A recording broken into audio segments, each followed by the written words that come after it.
आज के इस सेशन में हम इन पांचों टॉपिक को इसी सीक्वेंस में समझेंगे। हम ये पाते हैं कि जो पैथोजेंस हैं, अलग तरह के पैथोजेंस, जिसमें हम कह लीजिए वायरस भी हैं, बैक्टीरिया हैं, फंजाई हैं, प्रोटोजोआ हैं और हेलमिन्थ्स हैं। उस वक्त में आईजीजी मदर की बॉडी से आप कह लीजिए कि बेबी की बॉडी में भी यानी फीटस की बॉडी में भी एंटर कर सकता है और वहां पर इम्यूनिटी प्रोवाइड करता है। So hello and welcome everyone, मैं विशाल अगेन आप सभी का बहुत बहुत स्वागत करता हूं आज के इस पॉडकास्ट सेशन में।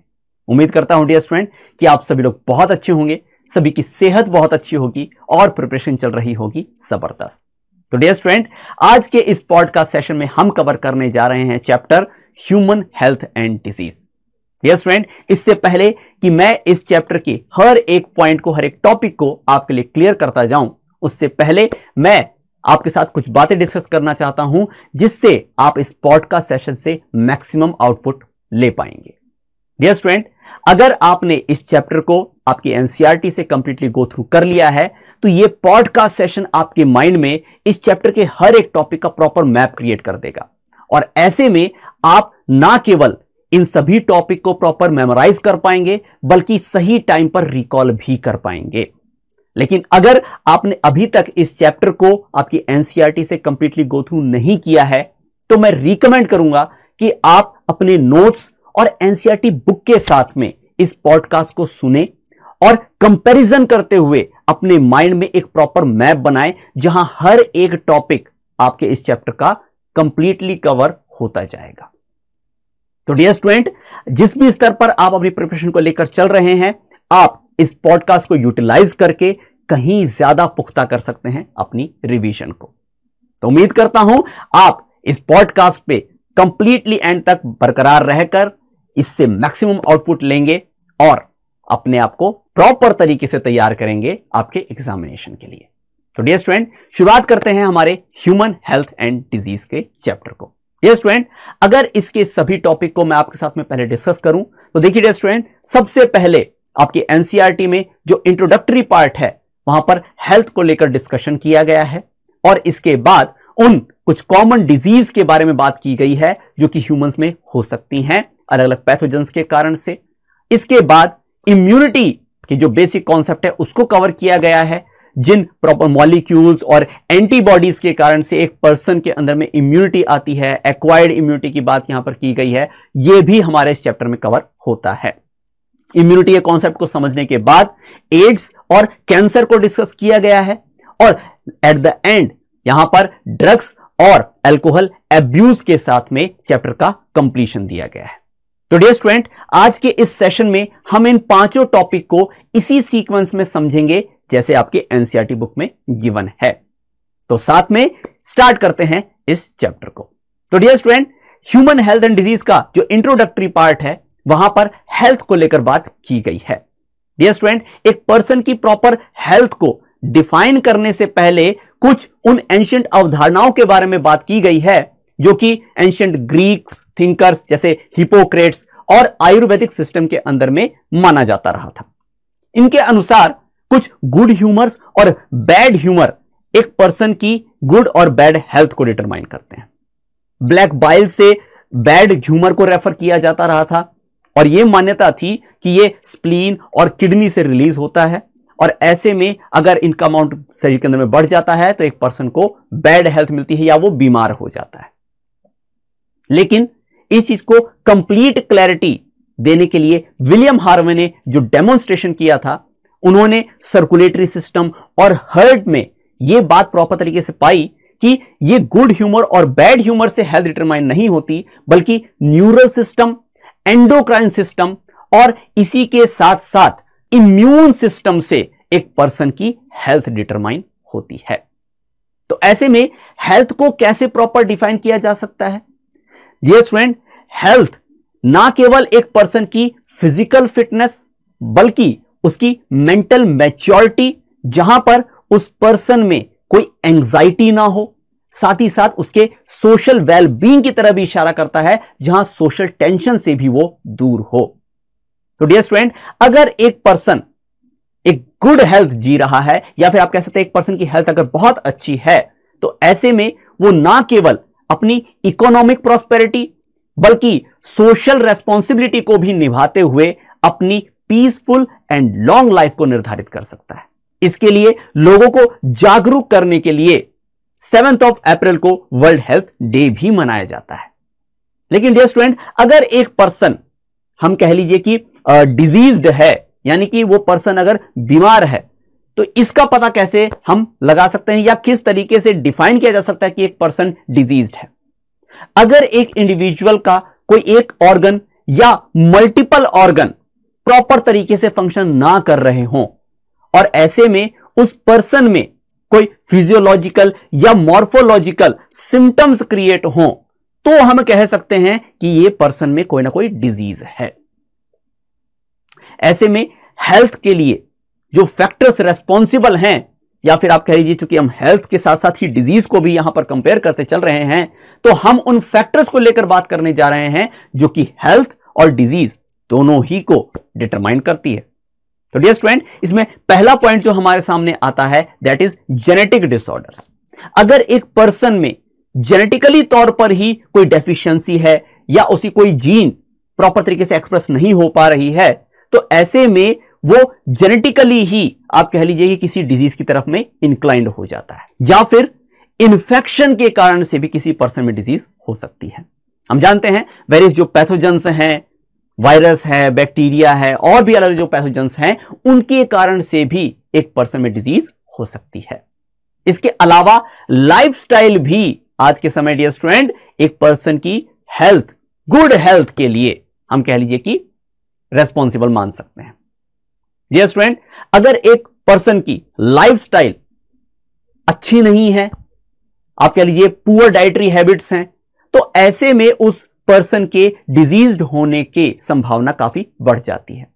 तो इसके लिए लोगों को रिकमेंड किया जाता है कि आप रेगुलर एक्सरसाइज करें, प्रॉपर न्यूट्रिशन लें, प्रॉपर स्लीप लें और अपनी वेलबींग ना केवल फिजिकली बल्कि मेंटल तौर पर भी मेंटेन रखें अपनी लाइफस्टाइल के। तो डियर स्टूडेंट्स, ऐसे में डिजीज को लेकर फर्दर जो बात हमारी एनसीईआरटी में की गई है कि डिजीज किस किस तरह की हो सकती है, इनके कैटेगराइजेशन कैसे है, तो डियर स्टूडेंट इनको ब्रॉडली तौर पर 2 कैटेगरी में डिवाइड किया गया है।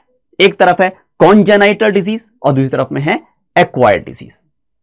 पहले जो एक्वायर्ड डिजीज है इसके बारे में हम बात करें तो डियर स्टूडेंट, ये एक्वायर्ड डिजीज किसी इन्फेक्शन के कारण से हो सकती है, ठीक है, डाइटरी हैबिट्स के कारण से हो सकती है, या फिर आपके डिप्रेशन हैं, अलग अलग रीजंस इसके हो सकते हैं। लेकिन ये जो है डिजीज हैं, ये आप कह लीजिए कि किसी एक्सटर्नल फैक्टर के कारण से एक पर्सन में होती है। जबकि दूसरी तरफ जो कॉन्जेनाइटल डिजीज हैं, इसका सोर्स कहीं ना कहीं उस पर्सन का अपना जीनोम ही होता है। जीनोम से मेरा क्या तात्पर्य है? पर्सन की अंदर पाई जाने वाली जीन्स। तो डियर स्टूडेंट, फर्दर यहां पर एक्वायर्ड डिजीज और कॉन्जेनाइटल डिजीज को भी आप कह लीजिए फर्दर और कैटेगराइज किया गया है। जिन 2 कैटेगरीज में डिवाइड किया गया है, these are communicable and non communicable. Communicable और नॉन कम्युनिकेबल के नाम से ही आपको आइडिया लग रहा होगा। कम्युनिकेबल का मतलब है कि वे डिजीज जो कि पर्सन टू पर्सन स्प्रेड हो जाती हैं, और नॉन कम्युनिकेबल के अंतर्गत वे डिजीज आती हैं जो कि इस तरीके से स्प्रेड नहीं होती। जिस पर्सन के अंदर में पर्टिकुलर डिजीज पाई जा रही है, ज्यादातर स्थिति में वो ही अफेक्टेड रहता है, पर्सन टू पर्सन जो है इस डिजीज का स्प्रेड नहीं होता। जबकि दूसरी तरफ जो कॉन्जेनाइटल डिजीज की हम बात कर रहे हैं, ये हेरिडिटरी डिजीजेस हैं, या फिर हम कह सकते हैं कोई एनवायरमेंटल फैक्टर्स जो हैं उनके थ्रू भी जेनेटिक स्तर पर इस तरह की कंडीशन क्रिएट हो सकती है कि पर्सन में डिजीज आ जाए। फर्दर हमारी एनसीईआरटी में डियर स्टूडेंट उन कॉमन डिजीज के बारे में बात किया गया है जो कि ह्यूमंस में हो सकती हैं। इसमें हम ये पाते हैं कि जो पैथोजेंस हैं, अलग अलग तरह के पैथोजेंस, जिसमें हम कह लीजिए वायरस भी हैं, बैक्टीरिया हैं, फंजाई हैं, प्रोटोजोआ हैं और हेलमिन्थ्स हैं, उनके कारण से डिजीज हो सकती हैं एक पर्सन में। और ये जो डिजीज हैं ये आपके कम्युनिकेबल डिजीज के अंतर्गत आती हैं। तो सबसे पहला जो हम यहां पर कैटेगरी देख रहे हैं कम्युनिकेबल डिजीज में ही, दीज आर बैक्टीरियल डिजीज। मतलब कि ये वे डिजीज हैं जिनका पैथोजन कोई ना कोई बैक्टीरिया है। डियर स्टूडेंट, हम इन डिजीज को फर्दर आगे डिस्कस करने से पहले यह चीज क्लियर अपने माइंड में जरूर कर लें कि हमें यहां पर डिजीज में हर एक जो एस्पेक्ट है उसको डिटेल में जानने की जरूरत नहीं है। आपकी एनसीईआरटी में एक डिजीज को लेकर जो पैटर्निंग दी गई है वो अगर आपके सामने मैं क्लियर करूं तो हर एक डिजीज के आपको पैथोजन पता होने चाहिए, उसके इंक्यूबेशन पीरियड, उसके मोड ऑफ ट्रांसमिशन का आपको पता होना चाहिए, उसके सिम्टम्स कैसे क्रिएट होते हैं ये आपको पता होना चाहिए, उसके प्रिवेंशंस और साथ ही साथ जो टेस्ट भी हैं उनकी पहचान कराने के लिए इनसे रिलेटेड सवाल आपकी एनसीईआरटी में पूछे भी जा सकते हैं और पहले पूछे गए भी हैं। आपके प्रीवियस ईयर क्वेश्चन अगर आप यहां पर देखते हैं तो एक क्वेश्चन में ही मैच द फॉलोइंग के थ्रू मल्टीपल डिजीज को कवर किया जाता रहा है। तो ऐसे में आप हर एक डिजीज में इन पॉइंट्स को अगर प्रॉपर कवर करते जाते हैं तो मुझे नहीं लगता कि आप किसी भी ऐसे क्वेश्चन को यहां पर मिस करेंगे। हर एक पॉइंट आपके माइंड में अच्छे से क्लियर हो जाएगी। तो चलिए अगेन जो हम फर्स्ट जो डिजीज की बात कर रहे हैं ये बैक्टीरियल डिजीज है और ये है टाइफॉइड। तो चूंकि डियर स्टूडेंट्स ये टाइफॉइड जो डिजीज है ये कम्युनिकेबल डिजीज ही है, ठीक है, कंटेगियस डिजीज है ये। इसको कॉज करने वाला पैथोजन जो है ये है सैल्मोनेला टाइफी। जैसा हम पहले डिस्कस कर चुके हैं कि ये एक बैक्टीरिया है और एक पर्टिकुलर टाइम पीरियड लेता है एक पर्सन में डिजीज कॉज करने की। डियर स्टूडेंट जब हम यहां पर बात कर रहे हैं कि कितना समय ये लेता है तो इसको लेके स्पेसिफिक टर्म भी दी गई है, that is incubation period. Incubation period क्या होता है मैं थोड़ा सा आपको क्लियर कर दूं। डियर स्टूडेंट अगर ये बैक्टीरिया किसी पर्सन में एंट्री कर जाता है उसके कितने समय बाद एक पर्सन में पहला सिम्टम डेवलप ये करता है उतना अंतराल इंक्यूबेशन पीरियड कहा जाता है। तो जब कभी एक पर्सन में एक सिम्टम अराइज हो रहा हो तो इसका मतलब यह नहीं है कि यह पर्सन जस्ट अभी बैक्टीरिया से इन्फेक्ट हुआ है। हो सकता है कि ये 1 सप्ताह से या फिर आप कह लीजिए कि 3 सप्ताह से ज्यादा का समय इसमें लगा हो। हालांकि जब हम टाइफॉइड को लेकर बात कर रहे हैं तो यहां पर इंक्यूबेशन पीरियड 1 से 3 सप्ताह का ही है। आखिरकार ये कैसे आप कह लीजिए कि मोड ऑफ ट्रांसमिशन इसका कैसा है, तो डियर स्टूडेंट ये यहां पर कॉज होता है through contaminated food and water. और अगर किसी पर्सन में ये सैल्मोनेला टाइफी एंटर कर जा रहा है और उसमें डिजीज कॉज कर रहा है तो सिम्टम कैसे दिखाई देंगे, ये दरअसल सीधे तौर पर एक पर्सन की जो इंटेस्टाइनल आप कह लीजिए कि ट्रैक्ट है, उसकी गैस्ट्रो इंटेस्टाइनल ट्रैक्ट अगर मैं कहूं तो उसे ये इन्फेक्ट करता है, वहां पर लेशंस क्रिएट हो जाते हैं, ठीक है। और ऐसे में अगर काफी लंबे समय तक अगर इसे ट्रीट ना किया गया तो ये इंटेस्टाइनल परफोरेशन भी क्रिएट कर सकते हैं। परफोरेशन का मतलब क्या है कि छेद कर सकते हैं, होल्स कर सकते हैं इंटेस्टाइन के अंदर में। तो ऐसे में ये काफी सीवियर भी केस क्रिएट कर सकता है और डेथ भी हो सकती है। तो इसको अगर हम प्रिवेंट करना चाहते हैं तो क्या कुछ कदम हम उठा सकते हैं। आप सबसे पहली चीज, चूंकि ये कॉन्टामिनेटेड वाटर और फूड से स्प्रेड होता है तो जो भी हम फूड खाते हैं या वाटर लेते हैं इनका डीकंटामिनेशन होना बहुत ज्यादा जरूरी है। आप हेल्दी खाएं, साफ सुथरा खाएं, ये एक तरह का प्रिवेंशन की तरह से काम कर सकता है टाइफॉइड के अगेंस्ट। और अगर हम बात करते हैं किस टेस्ट के थ्रू आइडेंटिफिकेशन किया जाता है टाइफॉइड का तो दैट इज विडाल टेस्ट। तो डियर स्टूडेंट यहां पर आपका जितना आपके नीट के पर्सपेक्टिव से जरूरी है टाइफॉइड के बारे में ये अपन ने कवर कर लिया है। ऐसे ही हम जो अदर फर्दर जो डिजीज को डिस्कस करने जा रहे हैं उनके बारे में भी इन पॉइंट्स को हम क्लियर करते चलेंगे। सर जो अगली डिजीज आपकी एनसीईआरटी में यहां पर कवर की गई है दैट इज न्यूमोनिया। तो इसके पैथोजन के बारे में हम बात करें तो ये कॉज होता है स्ट्रेप्टोकोकस निमोनिया से या हीमोफिलस इन्फ्लुएंजा से। तो अगर आपके क्वेश्चन के अंदर में इन दोनों में से कोई भी नाम दे रखा है और निमोनिया से ही आप कह लीजिए इनको कोरिलेट किया जा रहा है तो यस ये बिल्कुल सही होंगे, ठीक है। दोनों में से कोई भी अगर एक है तो यस वो निमोनिया कॉज कर सकता है। फिर अगर हम बात करते हैं कि ये निमोनिया आखिरकार किस तरीके से स्प्रेड होता है, कितना इसका इंक्यूबेशन पीरियड है, तो ये डिजीज कम्युनिकेबल डिजीज है, यानी कि आप कह लीजिए पर्सन टू पर्सन स्प्रेड हो सकती है और इसमें रेस्पॉन्सिबिलिटी जो है ये होती है एरोसोल्स की। डियर स्टूडेंट अगर एक पर्सन को निमोनिया हो गया है तो आप कह लीजिए उस पर्सन की कफिंग से, स्नीजिंग से आप कह लीजिए कि एयर के अंदर में ऐसे ड्रॉपलेट्स के साथ में जो हमारी ये पैथोजेंस हैं, ठीक है, स्ट्रेप्टोकोकस न्यूमोनिया है या हीमोफिलस इन्फ्लुएंजा है, ये एरोसोल में पहुंच जाते हैं और अगर कोई दूसरा पर्सन उसे इनहेल कर लेता है तो ये जाकर उस पर्सन के भी रेस्पिरेटरी सिस्टम के अंदर में इंफेक्शन करते हैं। तो डियर स्टूडेंट, ये जो टारगेट करते हैं जिस रीजन ऑफ बॉडी को, ये है एल्वेलाई, ठीक है, हमारी लंग्स के अंदर जो एल्वेलाई रहती हैं जिसके थ्रू गैसेस एक्सचेंजमेंट होती है, वहां पर ये इंफेक्शन करती हैं। इसके सिम्टम्स को लेकर फर्दर अगर हम बात करते हैं तो अगर किसी पर्सन को निमोनिया हो गया है तो उसे यहां पर आपके लिए फीवर, हेडेक, चिल्स यानी ठंड लगना, ठीक है, ये एक पर्सन के अंदर में सिम्टम देखे जा सकते हैं। इसके अलावा उस पर्सन के नेल्स, लिप्स जो हैं ये ग्रेइश और ब्लूइश अपीयर होने लग जाते हैं और ऐसे में उस पर्सन को सीधे डॉक्टर के पास ले जाकर ट्रीटमेंट कराने की जरूरत है निमोनिया की, ठीक है।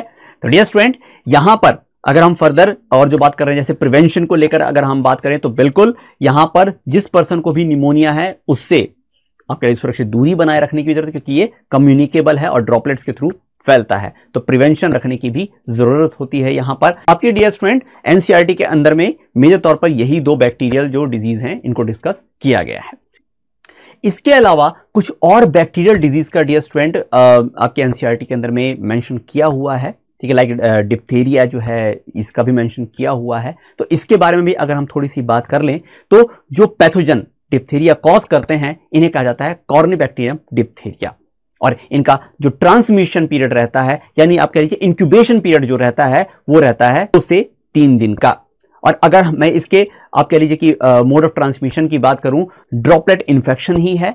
सिम्टम्स को लेकर अगर हम बात करते हैं तो फीवर भी हो सकता है इसके अंदर में, ठीक है, सोर थ्रोट लाइक कंडीशन इसमें देखने के लिए मिल जाती हैं। और इस डिजीज से बचने के लिए डीपीटी वैक्सीन का भी यूज किया जा सकता है। और अगर हम यहां पर स्पेसिफिक ड्रग्स की भी बात करें या फिर आपके लिए मेडिसिन की बात करें तो एरिथ्रोमाइसिन का यहां पर यूज किया जा सकता है।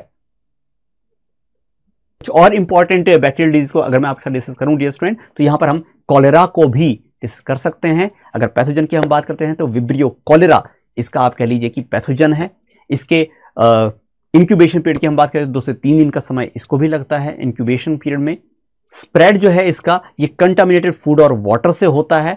और इसके सिम्टम अगर हम ऑब्जर्व करें तो यहां पर आपको वॉमिटिंग है, डिहाइड्रेशन है, मस्कुलर क्रैम्प्स हैं, ये आपको विजिबलाइज होंगे, ठीक है। प्रिवेंशन के तौर पर हम यहां पर अगर बात करें तो आप यहां पर मेडिसिन में टेट्रासाइक्लिन्स को यूज कर सकते हैं। तो चलिए डियर स्टूडेंट, अब फर्दर आगे हम डिस्कस करते हैं कुछ वायरल डिजीज को, जिनमें पहला आपके एनसीईआरटी के अंदर में आ जाता है कॉमन कोल्ड। डियर स्टूडेंट, ये कॉमन कोल्ड डिजीज है, ये राइनो वायरसेस के कारण से होती है। और राइनो वायरसेस जो अगर हम बात कर रहे हैं ये एक फैमिली है वायरस की, इसके अंदर में मल्टीपल अलग अलग तरह के आप कह लीजिए वायरस पाए जाते हैं। तो 100 से ज्यादा ऐसे राइनो वायरस हैं जिनके कारण से कॉमन कोल्ड होती है। और इसकी अगर सिम्टम की हम बात करते हैं तो डियर स्टूडेंट, इसके सिम्टम में शामिल है कफ, आप कह लीजिए हाई फीवर, जो नेजल कंजेशन है वो हो जाता है। और इसका रीजन क्या है, जो इन्फ्लामेशन आप देखेंगे हमारे नेजल चैम्बर के अंदर में इन्फ्लामेशन हो जाती है, उसके कारण से नेजल कंजेशन भी पर्सन फील करते हैं। तो चूंकि ये जो वायरस है ये एक पर्सन के रेस्पिरेटरी ट्रैक्ट को अफेक्ट करता है, तो ऐसे में इसका भी आप कह लीजिए कि स्प्रेड जो है ये एरोसोल्स के माध्यम से होता है, ड्रॉपलेट्स के माध्यम से होता है। तो प्रिवेंशन के तौर पर ऐसे पर्सन जिनको भी कॉमन कोल्ड हो उससे दूरी बनाए रखनी चाहिए, ठीक है, और प्रॉपर प्रिवेंशन जो हैं ये यहां पर रखने चाहिए। अगली जो वायरल डिजीज हमारे एनसीईआरटी के अंदर में मेंशन है दैट इज मम्प्स। तो डियर स्टूडेंट, मम्प्स को अगर मैं समझाने की कोशिश करूं तो यहां पर पैरोटिड ग्लैंड जो है, जो आपने सैलिवरी ग्लैंड सुनी होगी, ठीक है, बिहाइंड द ईयर्स जो है सैलिवरी ग्लैंड जो है वो यहां पर इन्फेक्टेड हो जाती है।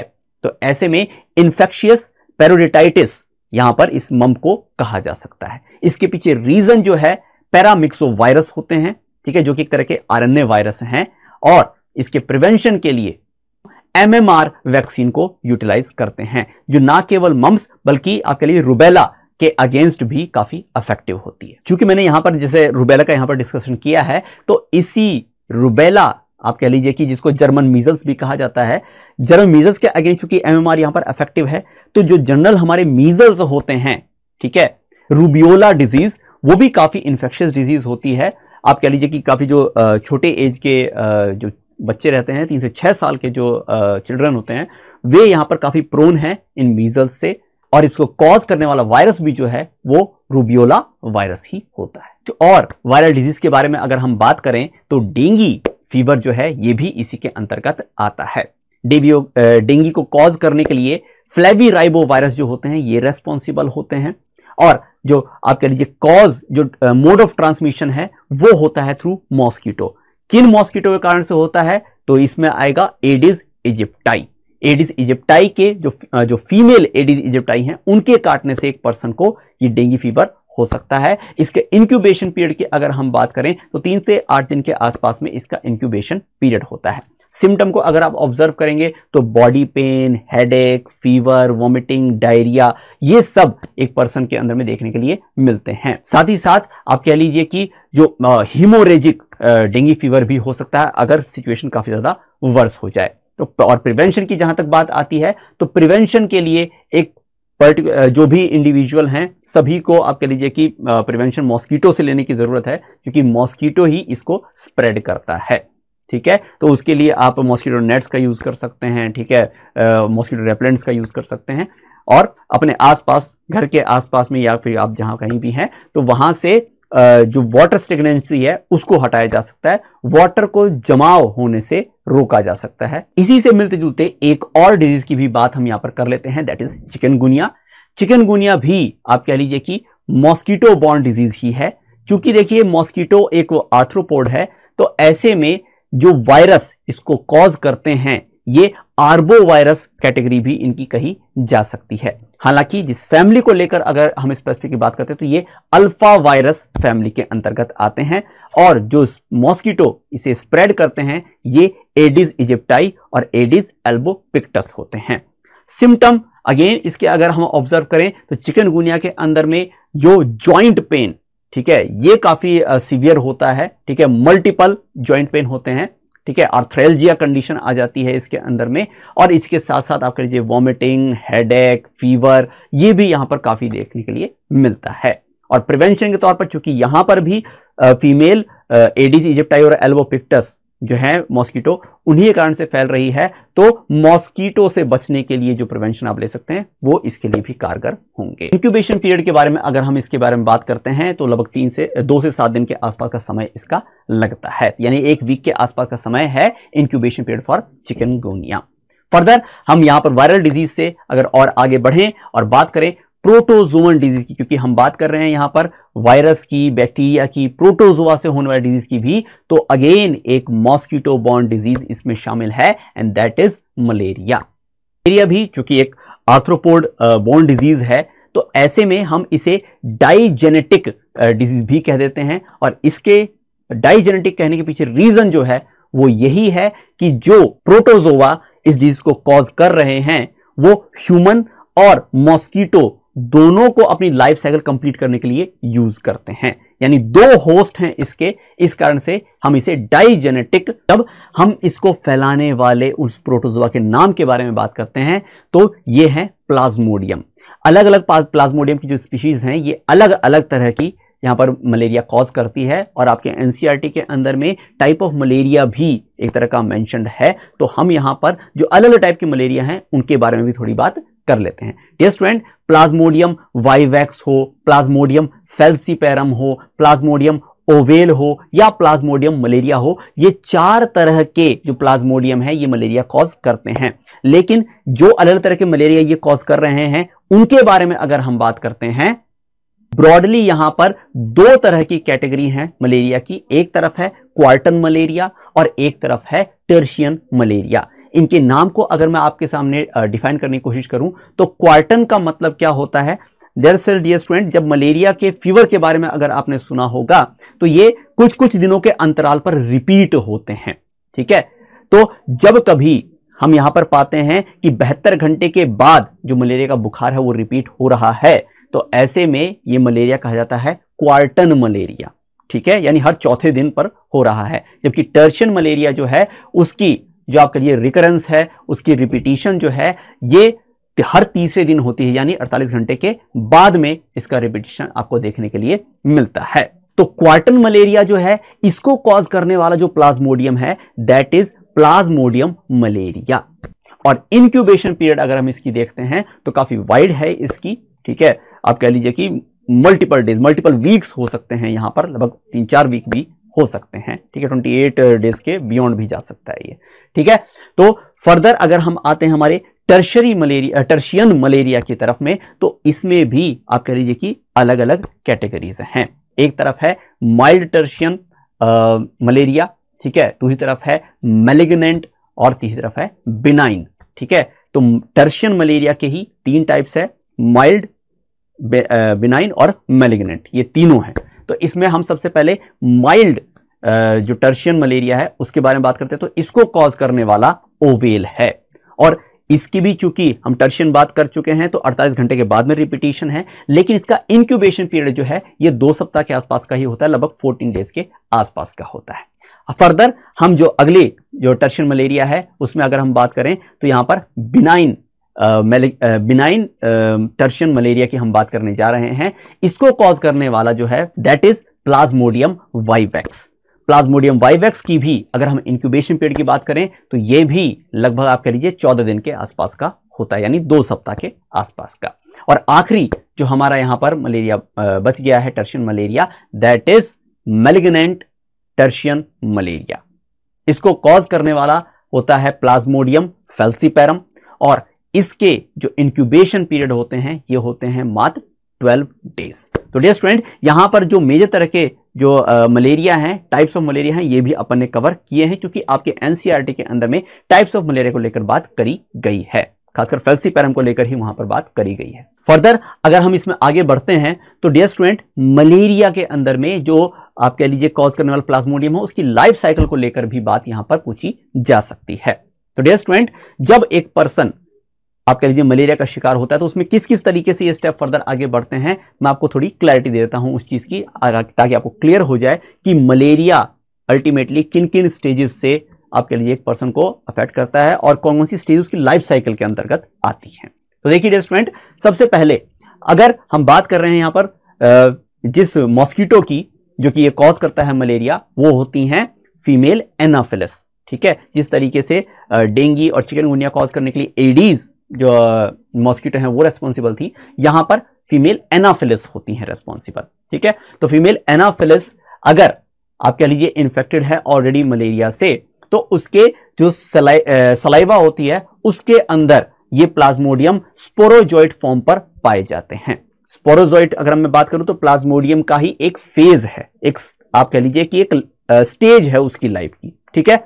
तो अगर हमारे सामने सवाल आ जाता है कि किस स्टेज के ऊपर में प्लाज्मोडियम जो है ह्यूमन में एंटर करता है, यानी कि जो फीमेल एनाफिलिस है, जब एक पर्सन को आप कह लीजिए प्लाज्मोडियम आप कह लीजिए इंजेक्ट करती है, तो कौन से स्तर के ऊपर में होता है वो, तो होता है ये स्पोरोजोइट, ठीक है। तो ये क्लियर।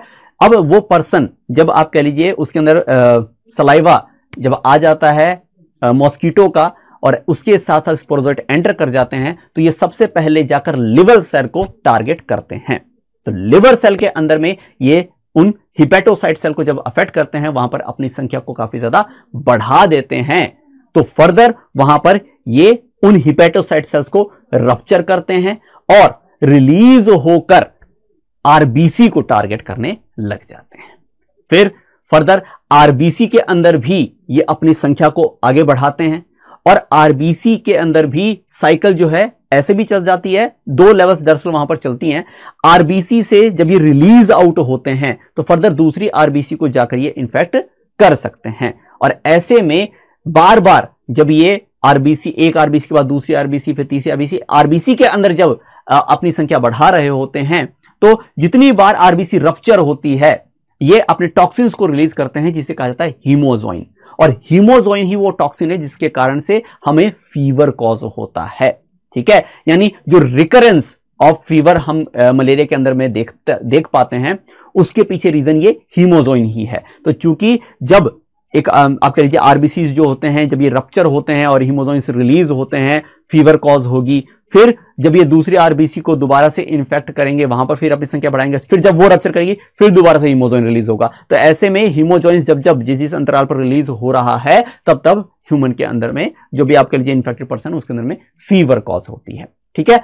लेकिन इसी स्तर पर आरबीसी से ही आप कह लीजिए कुछ जो है ये अलग स्टेज के ऊपर में भी एंटर कर जाते हैं, जिसको हम कहते हैं गैमेटोसाइट स्टेज। ठीक है, गैमेटोसाइट जो स्टेज है ये ह्यूमन ब्लड के अंदर में पाई जाएगी, लेकिन गैमेटोसाइट जो ह्यूमंस के अंदर में अगर जब तक पाई जा रही हैं, इनफैक्ट पर्सन के अंदर जब तक पाई जा रही हैं, वो इनएक्टिवेटेड रहती हैं। ठीक है, दूसरी फीमेल एनाफिलिस मॉस्किटो अगर इस पर्सन को बाइट करती है तो ये गैमेटोसाइट उसके गट के अंदर में आ जाते हैं। गट के अंदर में जाकर ही गैमेटोसाइट्स फर्टिलाइज करते हैं, मेल गैमेटोसाइट फीमेल गैमेटोसाइट जो हैं ये फर्टिलाइज करते हैं, और ऐसे में ये बनाते हैं ऊकाइनीड्स।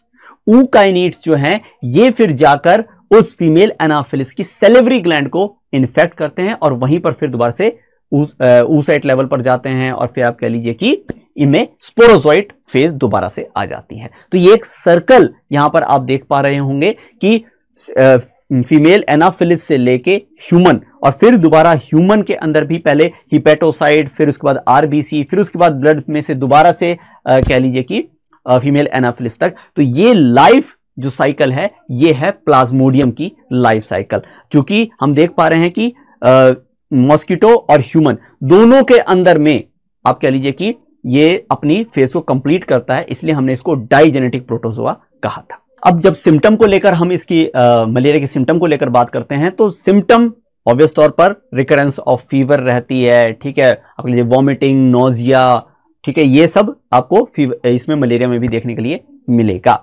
हाँ, जो भी ये आर्बो वायरस हैं, या फिर आप कह लीजिए कि जो मॉस्किटो से स्प्रेड होने वाले जो वायरस हैं, इनके लिए काफी हद तक हम प्रिवेंशन जो मॉस्किटो रिपेलेंट्स का यूज करते ही हैं, कुछ नेचुरल प्रिवेंशंस भी हम यहां पर यूज कर सकते हैं, जैसे ड्रैगन फ्लाई है, ड्रैगन फ्लाई, उसके अलावा गैम्बूसिया फिश जो हैं ये यहां पर क्या कर सकती हैं, जैसे गैम्बूसिया फिश जो है ये मॉस्किटो को लार्वा जो होती हैं इनको खाते हैं। ठीक, जो ड्रैगन फ्लाई जो होती हैं ये मॉस्किटो को ही खत्म करने की कोशिश करते हैं, बल्कि आपके लिए उन पर फीड करते हैं। तो इस तरीके से ये नेचुरल प्रिवेंशन भी हैं जिनको हम यूज करते हुए आप कह लीजिए कि मच्छरों से बचाव कर सकते हैं। ठीक है, और भी हैं, जैसे हम पहले भी बात कर चुके हैं, मॉस्किटो नेट है, मॉस्किटो रिपेलेंट्स हैं। ठीक है, वाटर को जमा ना होने देना, ये कुछ वो प्रिवेंशन हैं जिनको यूज हम कर सकते हैं against these mosquito borne disease. ठीक है, अब मलेरिया के बाद अगर अगली प्रोटोजोआ बेस्ड जो डिजीज है उसके बारे में हम बात करें तो ये आती है अमीबाइसिस। ठीक है, यानी कि अमीबा के थ्रू होने वाला डिजीज। ठीक है, अमीबिक डायसेंट्री भी आप इसे कह सकते हैं। इसको कॉज करने वाला जो पैथोजन है दैट इज एंटामीबा हिस्टोलिटिका।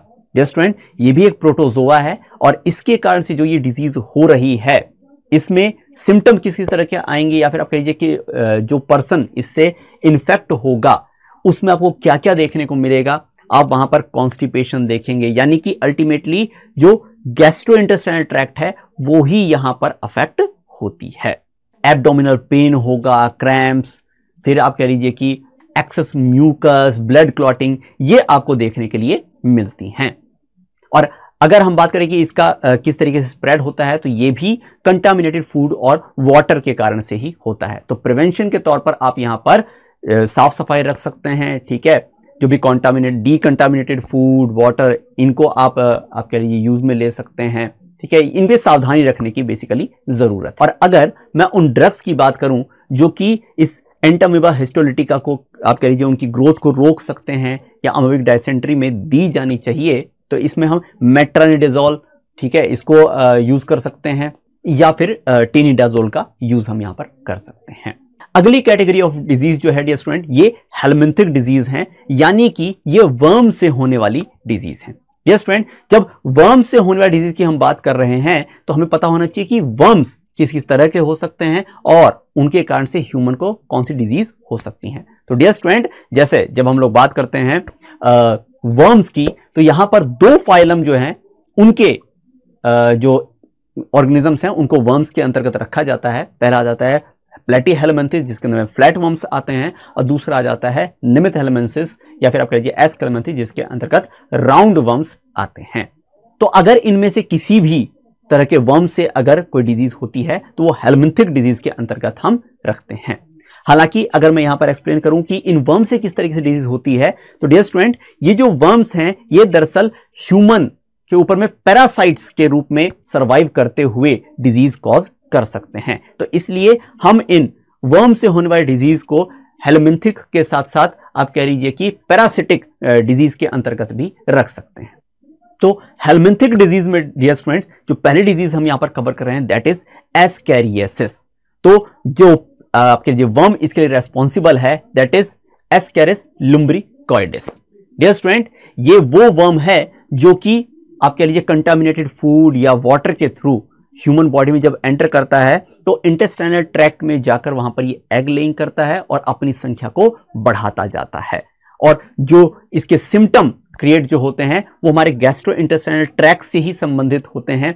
आप कह लीजिए कि इंटरनल ब्लीडिंग होना, ठीक है, इन्फ्लामेशन होना, इस तरह की स्थिति, डायरिया होना, इस तरह की स्थिति जो है ये इन्फेक्टेड पर्सन के अंदर में देखने के लिए मिलती है। तो इसी के आप कह लीजिए असर के तौर पर आप कह लीजिए मस्कुलर पेन, ठीक है, क्योंकि ब्लीडिंग हो रही है तो एनीमिया भी यहां पर कॉज हो सकता है, ठीक है। तो इस तरह की कंडीशन एक पर्सन के अंदर में जब देखने को मिलती है तो हम यहां मान सकते हैं कि हाँ शायद इसके अंदर में एस्कैरियासिस की ही प्रॉब्लम है। अब अगली डिजीज जो डियर स्टूडेंट यहां पर आती है दैट इज फाइलेरियासिस, ठीक है। तो फाइलेरियासिस डियर स्टूडेंट्स जिस वर्म के कारण से होती है उसे हम कहते हैं वुचरेरिया बैनक्रॉफ्टी। तो डियर स्टूडेंट इसके अलावा वुचरेरिया मलाई के कारण से भी ये हो सकती है। डियर स्टूडेंट ये वो आप कह लीजिए वर्म है जो कि लंबे समय तक एक ह्यूमन बॉडी में रह सकता है और मैं कहूं अगर स्पेसिफिक बात करूं किस ऑर्गन को यहां पर ये टारगेट करता है तो ये लिम्फेटिक वेसल्स को टारगेट करता है, वहां पर अपनी संख्या बढ़ाता है और ऐसे में जो बॉडी फ्लूइड्स हैं जो आप कह लीजिए लिम्फ है उसकी मूवमेंट को भी काफी हद तक रेस्ट्रिक्ट करता है और ऐसे में ये एलिफेंटेसिस भी यहां पर कॉज करता है। आप फाइलेरियासिस को एलिफेंटेसिस भी इसी कारण से कह पाते हैं क्योंकि यहां पर जो फ्लूइड है उसका लोअर लिम्ब के अंदर में जब जमाव होता है तो पैर का साइज काफी यहां पर बढ़ जाता है और यह भी एक मॉस्किटो बॉर्न डिजीज ही है। हालांकि जिस मॉस्किटो के काटने के कारण से ये फाइलेरिया जो है ये कॉज होता है, फाइलेरियासिस जो है ये कॉज होता है, ये क्यूलेक्स मॉस्किटो होते हैं। तो यहां पर भी अगर हमें फाइलेरियासिस से भी बचना है तो हम क्या करें, मॉस्किटो से प्रिवेंशन लें। एक और हेलमिंथिक डिजीज के तौर पर हम यहां पर टीनियासिस की भी बात कर सकते हैं जो कि जिस ऑर्गेनिज्म के कारण से होती है, जिस वर्म के कारण से होती है उसे हम कहते हैं टीनिया सोलियम, ठीक है। तो डियर स्टूडेंट ये वो मेजर हेलमिंथिक डिजीज हैं जो आपकी एनसीईआरटी में गिवन है और हमने यहां पर इनको कवर किया है। फर्दर हम यहां पर आगे देखते हैं और बात करते हैं फंगल डिजीज की। जब फंगल डिजीज की डियर स्टूडेंट हम बात करते हैं तो यहां पर कॉज करने वाले जो micro organism responsible that are fungi. तो डियर स्टूडेंट फंजाई दो स्तर पर एक ह्यूमन को आप कह लीजिए कि इन्फेक्ट कर सकते हैं, बल्कि मैं कहूं तो उनके अंदर में जो सिम्टम्स क्रिएट कर सकते हैं या प्रॉब्लम क्रिएट कर सकते हैं, डिजीज क्रिएट कर सकते हैं, वो दो तरीकों से कर सकते हैं। पहला तरीका यहां पर माइकोसिस ही होता है, यानी कि फंगल ग्रोथ के कारण से जो पर्टिकुलर जो भी इंडिविजुअल है उसके अंदर में एबनॉर्मलिटी या डिजीज कॉज हो।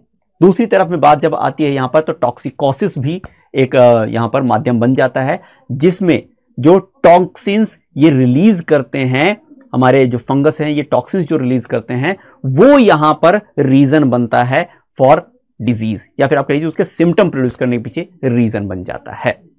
तो ह्यूमंस को जो फंजाई यहां पर मेजर तौर पर अफेक्ट करते हैं इनके अंतर्गत माइक्रोस्पोरम्स आते हैं, ठीक है, एपिडर्मोफाइटन्स आते हैं, ट्राइकोफाइटन्स आते हैं और मेजर तौर पर ये जो कैटेगरीज हैं यहां पर फंजाई की ये रिंग वर्म्स भी कहे जाते हैं, ठीक है, यानी कि ये जो डिजीज यहां पर कॉज करते हैं that is ring worm disease. अगर डियर स्टूडेंट मैं रिंग वर्म के सिम्टम्स की यहां पर बात करता हूं तो इसका सीधे तौर पर असर जो देखने के लिए मिलता है वो स्किन के ऊपर में देखने के लिए मिलता है। Dry hard scale like lesions जब यहां पर फॉर्म होने लग जाते हैं तो हम कहते हैं कि यस यहां पर रिंग वर्म का जरूर इन्फेक्शन हो गया है। ऐसे में हम जब ये बात करते हैं कि आखिर किस तरीकों से ये ऐसे स्प्रेड होते हैं तो डियर स्टूडेंट आप कह लीजिए कि एक्सपोजर जो फंगस से हो जाता है, कभी जैसे हम टॉवल्स का जैसे यूज करते हैं, ठीक है, जहां पर फंगस का ऑलरेडी आप कह लीजिए कि प्रेजेंस रहे तो उससे भी हो सकता है, ठीक है, या फिर आप ऐसी सर्फेसिस के अगर कांटेक्ट में आ जाते हैं जहां पर ऑलरेडी ये प्रेजेंट हैं, इस तरह के फंगस प्रेजेंट हैं तो आप ये कंटामिनेशन देख सकते हैं एक पर्सन पर, उसकी स्किन पर। चूंकि डियर स्टूडेंट इन फंगस को ग्रो करने के लिए जो एनवायरनमेंट रिक्वायर्ड रहता है, ठीक है, थोड़ा सा आप कह लीजिए मॉइस्चर और वार्मथ इन्हें चाहिए होती है, तो बॉडी ऑर्गन्स में आप खासकर इन रीजन्स को ज्यादा अफेक्ट होते हुए देख पाते हैं जहां पर मॉइस्चर के साथ साथ थोड़ी वार्मथ भी रहती है। जैसे हम टोज की बात करें, ठीक है, ग्रॉइन एरिया की बात करें, तो ऐसे में अगर किसी इंडिविजुअल को फंगल इन्फेक्शन इस तरीके से हो रखा है तो वहां पर इसे ट्रीट करने के लिए जिन मेडिसिन का हम यहां पर यूज कर सकते हैं, जिन ड्रग्स का हम यूज कर सकते हैं, दैट आर क्रिसियोफुल्विन एंड मिनाकोजोल्स, ठीक है। तो इनको यूटिलाइज करते हुए हम एंटी फंगल ट्रीटमेंट एक पर्सन की कर सकते हैं। अब डियर स्टूडेंट, हम हमारे चैप्टर के नेक्स्ट जो पोर्शन पर बढ़ रहे हैं, हम बात करेंगे इम्यूनिटी की। तो डियर स्टूडेंट, इम्यूनिटी का अगर हम सेंस निकालने की कोशिश करें, क्या है इम्यूनिटी, तो इम्यूनिटी दरअसल एक कैपेबिलिटी है हम ह्यूमन बॉडी की ही या फिर आप कहिए किसी भी ऑर्गेनिज्म की, ताकि वो किसी डिजीज के होने के अगेंस्ट बॉडी को प्रोटेक्ट कर सके, ठीक है। इसके लिए हो सकता है कि जो पैथोजन ये डिजीज कॉज कर रहे हैं उनकी ग्रोथ को ही यहां पर बॉडी जो है वो सप्रेस कर दे, या फिर इस तरह के एंटीबॉडीज भी प्रोड्यूस करे जो कि ऐसे पैथोजन्स को, एंटीजेंस को किल कर दे जब वो बॉडी में एंटर करते हैं। तो डियर स्टूडेंट, इम्यूनिटी को फिर हम यहां पर कैटेगराइज अगर करते हैं तो ये दो कैटेगरी में हम रखते हैं, एक है एक्वायर्ड इम्यूनिटी और एक है इनेट इम्यूनिटी। तो इनमें हम पहले डिस्कशन करते हैं हमारे इनेट इम्यूनिटी का।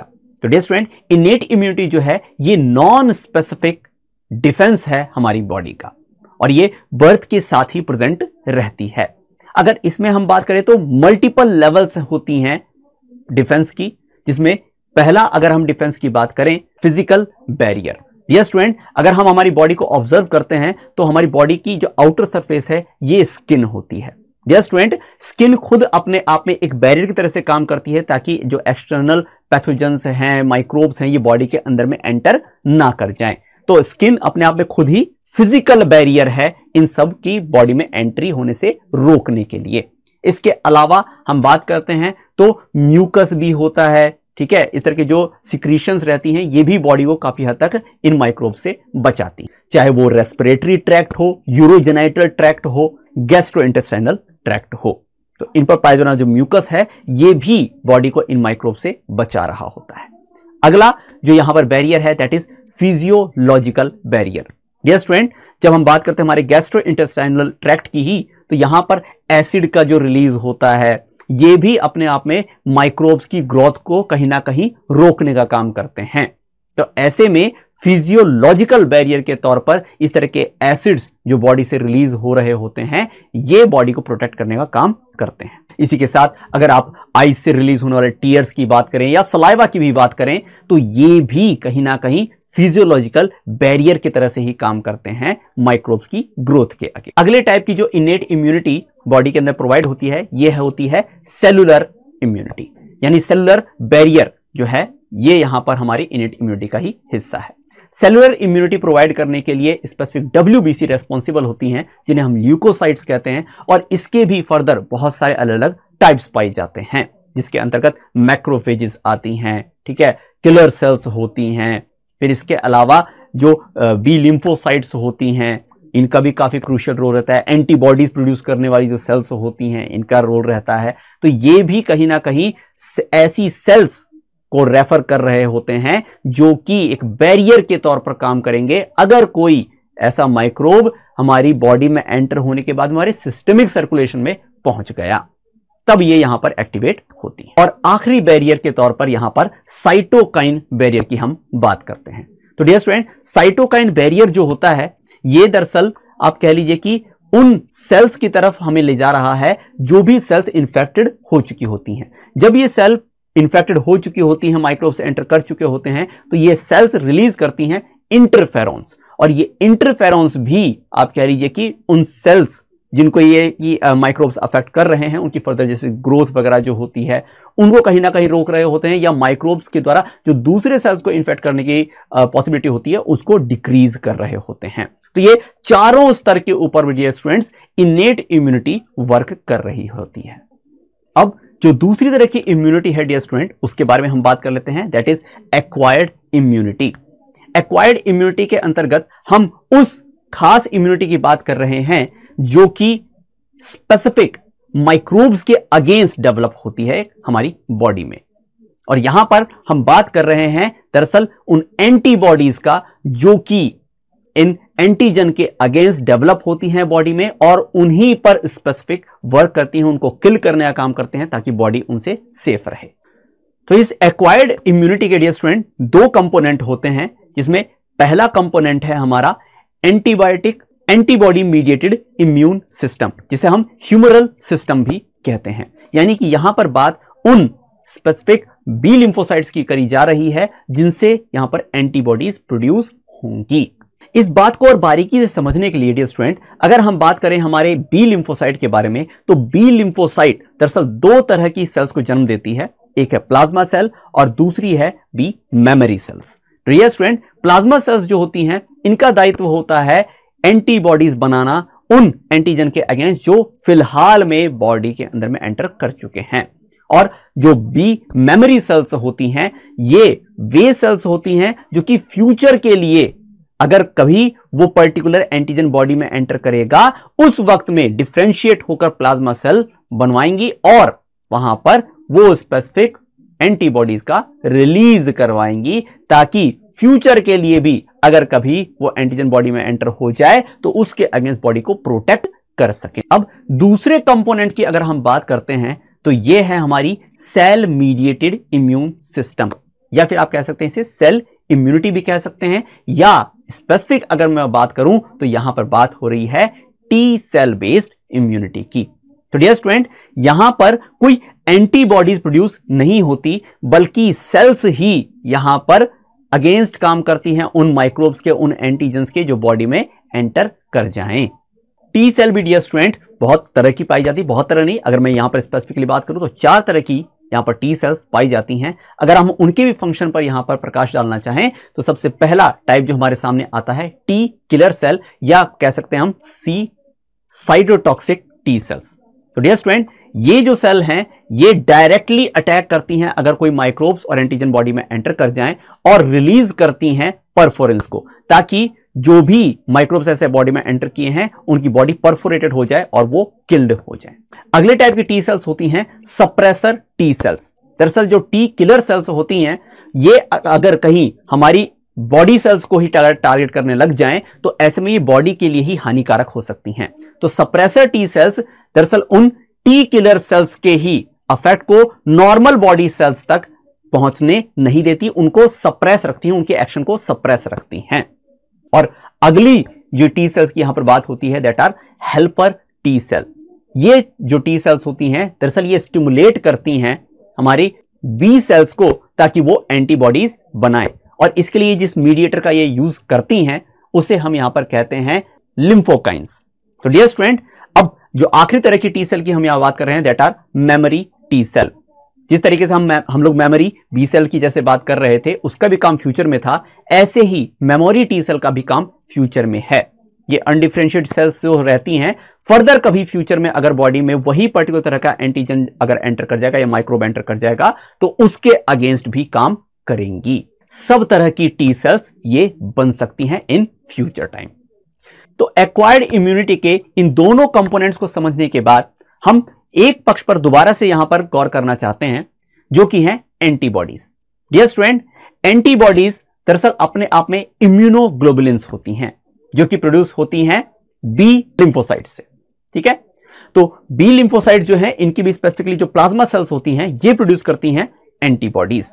तो डियर स्टूडेंट एंटीबॉडीज खुद अपने आप में जो इम्यूनोग्लोबुलिन्स हैं अगर हम इनके स्ट्रक्चर की बात करते हैं तो दरअसल इनमें 4 तरह की पेप्टाइड चेन्स होती हैं। 2 यहां पर लाइट चेन्स होती हैं, 2 यहां पर हैवी चेन्स होती हैं। तो अगर हम इसे रेफर करते हैं तो H2L2 से हम इसे रेफर कर सकते हैं। इम्यूनोग्लोबुलिन्स भी दरअसल डियर स्टूडेंट्स काफी तरह की यहां पर पाई जाती हैं, लेकिन अगर मैं स्पेसिफिक यहां पर अगर इनकी नेमिंग करके अगर आपको बताऊं तो IgG, IgA, IgM, IgE और IgD मेजर जो हमारी इम्यूनोग्लोबुलिन्स हैं उनके कैटेगरी ये है। तो डियर स्टूडेंट इनके अंदर में एक अगर हम IgG की स्पेसिफिकली बात करें तो IgG वो कैटेगरी के एंटीबॉडीज है जो प्लेसेंटा भी क्रॉस कर सकती है, और इसका आप कह लीजिए कि जब बेबी का जब बर्थ नहीं हुआ होता, ठीक है, जब फीटस लेवल पर होता है और मदर की बॉडी के साथ में इंटैक्ट रहता है थ्रू अम्बिलिकल कॉर्ड, उस वक्त में आईजीजी मदर की बॉडी से आप कह लीजिए कि बेबी की बॉडी में भी यानी फीटस की बॉडी में भी एंटर कर सकता है और वहां पर इम्यूनिटी प्रोवाइड करता है। अगर मैं आपके सामने एंटीबॉडी के स्ट्रक्चर को थोड़ा और डिटेल में यहां पर डिफाइन करूं तो डियर स्टूडेंट, जैसे हमने बात करी कि यहां पर वाई शेप स्ट्रक्चर में हमें एंटीबॉडी देखने के लिए मिलती है, क्योंकि यहां पर 4 तरह की पेप्टाइड्स हैं। अगर मैं स्पेसिफिकली बात कर रहा हूं लाइट और हैवी दोनों चेन को इंक्लूड करते हुए, तो डियर स्टूडेंट ये वाई शेप के स्ट्रक्चर में आपको जो दिखाई दे रही हैं ये एंटीबॉडी स्ट्रक्चर होता है। इसमें अगर आप कंटिन्यूअसली देख रहे हैं तो एक काफी लंबी जो मिडल यहां पर दोनों चेन्स हैं, दीज आर हैवी चेन्स, और उनके साइड में जो आप छोटी चेन्स देख रहे हैं that are light chains. Dear student, इनके ही एजेस के ऊपर जो आप क्लियर कर देख पा रहे हैं कि एंटीजन के साथ में बाइंडिंग साइट्स भी मौजूद हैं। डियर स्टूडेंट, अलग अलग जो एंटीबॉडीज होती है उनके ये एक्टिव साइट्स अपने खास एंटीजन्स के ही अकॉर्डिंग होते हैं और उनके साथ में बाइंडिंग परफॉर्म करते हैं। जब एंटीबॉडी उन एंटीजन के साथ में बाइंडिंग परफॉर्म करती है और तो ही वो उनको टारगेट कर पाती है। दोनों लार्ज और हैवी जो हमारी यहां पर चेन्स हैं, पॉलीपेप्टाइड जो चेन्स हैं हमारी इस इम्यूनोग्लोबुलिन की, ये दोनों एक दूसरे के साथ में डाइसल्फाइड लिंकेज के थ्रू अटैच रहती हैं। अब इसी के अंतर्गत डियर स्टूडेंट एक्टिव और पैसिव इम्यूनिटी की भी बात होती है।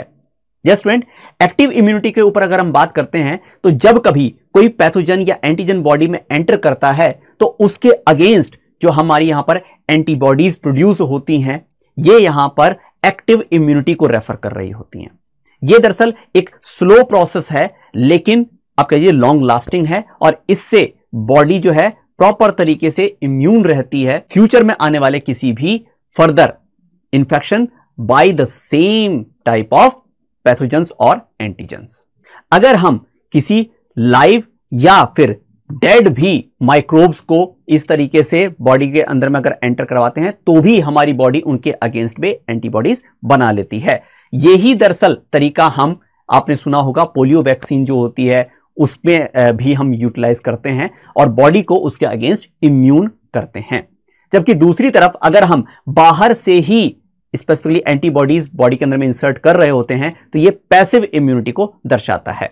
दरअसल जब बेबी पार्चुरेशन के बाद जब बेबी को first time mother blood feed कराया जाता है जिसे हम कोलेस्ट्रम कहते हैं, वहां पर भी काफी अच्छी खासी अमाउंट रहती है इम्यूनोग्लोबुलिन ए की, IgA की, और ये भी बॉडी के अंदर में जाकर बेबी को माइक्रोब्स के अगेंस्ट इम्यूनिटी प्रोवाइड करता है। तो ये एक तरह का पैसिव इम्यूनिटी प्रोवाइड करना है उस फीटस को, उस बेबी को।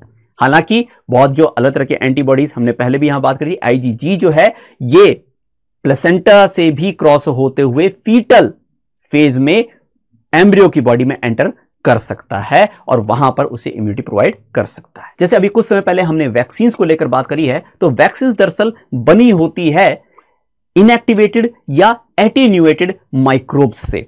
जब ये बॉडी में एंटर करते हैं तो हमारी बॉडी उनके अगेंस्ट आप कह लीजिए कि एंटीबॉडीज बनाना सीख जाती है और ये हमें इम्यूनिटी प्रोवाइड करती है। तो ये प्रोसेस जिसके थ्रू हम वैक्सीन को यूज करते हुए बॉडी को इम्यून कर रहे हैं against a particular type of disease, इसे कहा जाता है वैक्सीनेशन। और जब हमारी बॉडी वैक्सीन के एंटर होने पर अपने अंदर में एंटीबॉडीज प्रोड्यूस करती है उस माइक्रोब के अगेंस्ट, इसे कहा जाता है इम्यूनाइजेशन। तो आई होप ये इम्यूनाइजेशन और वैक्सीनेशन दोनों की कोरिलेटिविटी आपको समझ में आ गई होगी। इम्यून सिस्टम हमारी बॉडी को ऐसे एक्सटर्नल इम्यून सिस्टम बॉडी के लिए प्रॉब्लम भी क्रिएट कर सकता है।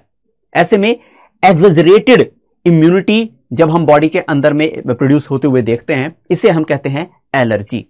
यस स्टूडेंट, अगर कभी एक पर्सन के अंदर में किसी पर्टिकुलर एक्सटर्नल फैक्टर के अगेंस्ट एलर्जी डेवलप हो जाती है, ऐसे में उस पर्सन में बहुत हाई अमाउंट के अंदर में IgE प्रोड्यूस होने लग जाते हैं। तो अगर सवाल आपके सामने आ जाए कि कौन सी स्पेसिफिक इम्यूनोग्लोबुलिन एलर्जी के वक्त में एक्सप्रेस होती है एक पर्सन में, दैट इज IgE। जो भी इस तरह के एक्सटर्नल फैक्टर्स एलर्जी क्रिएट करते हैं इन्हें कहा जाता है एलर्जेंस। यस स्टूडेंट, ये एक्शन फैक्टर आप कह लीजिए कि पॉलन ग्रेन्स भी हो सकते हैं, डस्ट भी हो सकती हैं। ये आप कह लीजिए पर्टिकुलर इंडिविजुअल की ही सेंसिटिविटी पर डिपेंड करते हैं कि वो किसके अगेंस्ट एलर्जिक होते हैं। जब कभी भी हम ये पाते हैं कि एक पर्सन के अंदर में एलर्जी हो रही है, तो ऐसे में दो आप कह लीजिए कि कंपोनेंट्स का प्रोडक्शन काफी इंक्रीज हो जाता है। ये हैं हिस्टामिन एंड सेरोटोनिन। इनको प्रोड्यूस करने वाली सेल्स जो होती हैं इन्हें मास्ट सेल्स कहा जाता है। तो जब कभी इस तरह के अंदर बॉडी में हिस्टामिन और सेरोटोनिन की संख्या आप कह लीजिए अमाउंट बढ़ जाता है, तो बॉडी में इन्फ्लामेशन आने लग जाती है। और जब इन्हें भी ट्रीट करने की जरूरत पड़ती है तो हम एंटी इंफ्लामेटरी एजेंट्स का यूज करते हैं। तो डियर स्टूडेंट, एक्वायर्ड इम्यूनिटी दरअसल हमारी मेमोरी जो बॉडी के अंदर में डेवलप हो चुकी होती है उसके ऊपर ही बेस्ड होती है। चाहे हम बी सेल की बात करें, चाहे टी सेल की बात करें, तो यहां पर डियर स्टूडेंट जब फर्स्ट टाइम कभी माइक्रोब्स बॉडी के अंदर में एंटर करते हैं तो उसके अगेंस्ट जो रेस्पॉन्स बॉडी के अंदर में आता है उसे प्राइमरी रेस्पॉन्स कहा जाता है। ये टाइम तो लेता है, लेकिन ये आगे के लिए जो मेमोरी बॉडी के अंदर में क्रिएट कर देता है, उससे फर्दर कभी फ्यूचर के अंदर वो माइक्रोब जो बॉडी में एंटर करता है उसके अगेंस्ट हम बहुत ही क्विक एक्शन देखते हैं, जिसे हम सेकेंडरी रेस्पॉन्स भी कहते हैं। तो इसकी इंटेंसिटी, सेकेंडरी रेस्पॉन्स की इंटेंसिटी काफी हाई होती है as compare to primary intensity या प्राइमरी रेस्पॉन्स। एक और टर्म डियर स्टूडेंट आपकी एनसीईआरटी के अंतर्गत आता है हमारे इसी इम्यून सिस्टम में, जिसे हम कहते हैं ऑटो इम्यूनिटी। यहां पर नाम से आप कुछ अगर आइडिया लगाने की कोशिश करें तो यहां पर आ रही है बात ऑटो और इम्यूनिटी। यानी ऑटो का मतलब है सेल्फ के ही अगेंस्ट। हम ये बात जानते हैं कि इम्यूनिटी जो है या इम्यून सिस्टम जो है ये हमें फॉरेन जो एजेंट्स होते हैं, माइक्रोब्स होते हैं, एंटीजेंस होते हैं, उनसे तो बचाता ही है। लेकिन अगर कभी यहां पर हमारे इम्यून सिस्टम को डिस्टिंग्विशमेंट करने में प्रॉब्लम आ जाए विद इन सेल्फ और नॉन सेल्फ सेल्स या एंटीजेंस, तो ऐसे में हमारी सेल्स को ही हमारा इम्यून सिस्टम टारगेट करने लग जाता है और ऐसी कंडीशन कहलाती है एस ऑटो इम्यून कंडीशन।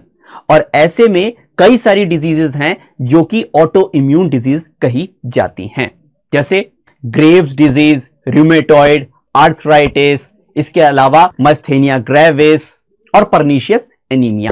ये कुछ एग्जांपल हैं जो कि ऑटो इम्यूनिटी को दर्शाते हैं। तो डियर स्टूडेंट, अब हम यहां पर बात करते हैं complete immune system of human body की। तो dear student, complete immune system पर जब हम यहां पर बात करते हैं तो इसके अंतर्गत आते हैं हमारे लिम्फॉइड टिश्यूज, सेल्स और एंटीबॉडीज। तो हम इनको वन बाय वन डिस्कस कर लेते हैं। सबसे पहले जिन लिम्फॉइड टिश्यूज की हम बात करें, लिम्फॉइड ऑर्गन्स की हम यहां पर बात कर रहे हैं, तो ये वो जगह है जहां पर लिम्फोसाइट्स का प्रोडक्शन भी होता है, उनका मैच्योरेशन भी होता है। डियर स्टूडेंट, इनमें आते हैं हमारे bone marrow and thymus. Dear student, bone marrow जो है ये हमारी लार्ज बोन्स में जो स्पेस रहता है इन सेंटर, वहां पर पाई जाती हैं। और थाइमस ये अपने आप में एक लॉब्ड ऑर्गन है जो कि हमारी शुरुआती एजेस के अंदर में तो काफी साइज के अंदर में बड़ा होता है, लेकिन जैसे जैसे हमारी एज बढ़ती जाती है इसका साइज डिक्रीज होता जाता है। और जब यहां पर हम प्यूबर्टी के टाइम पास के पास पहुंच जाते हैं तो इसका साइज काफी हद तक रिड्यूस हो चुका होता है। दोनों ही बोन मैरो और थाइमस ग्लैंड के अंदर में मैच्योरेशन के बाद हमारी लिम्फोसाइट्स जिन ऑर्गन्स तक फर्दर आगे पहुंचती हैं उन ऑर्गन को कहा जाता है सेकेंडरी ऑर्गन्स। तो डियर स्टूडेंट, इनके अंतर्गत आते हैं हमारे स्प्लीन्स, टॉन्सिल्स, पेयर पैचेस और अपेंडिक्स।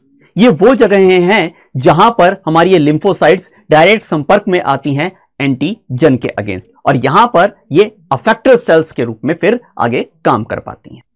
इन्हीं के साथ साथ लिम्फ नोड्स भी होते हैं डियर स्टूडेंट, जहां पर अच्छे खासे अमाउंट के अंदर में ये लिम्फोसाइट्स पाई जाती हैं। तो जब कभी डियर स्टूडेंट हम यहां पर बात करते हैं हमारे अलग अलग ऑर्गन्स जहां तक लिम्फॉइड टिश्यूज का आप कह लीजिए एक्सपोजर है, तो इसके अंतर्गत हमारे डाइजेस्टिव सिस्टम भी आ जाती हैं, यूरिनरी ट्रैक्ट भी आ जाते हैं, और जो लाइनिंग्स रहती हैं यहां पर हमारी ऐसे लिम्फॉइड टिश्यूज की, उनको हम कहते हैं MALT, यानी कि म्यूकोसल एसोसिएटेड लिम्फॉइड टिश्यू। तो आई होप डियर स्टूडेंट यहां तक की चीज अपन को समझ में आ चुकी है।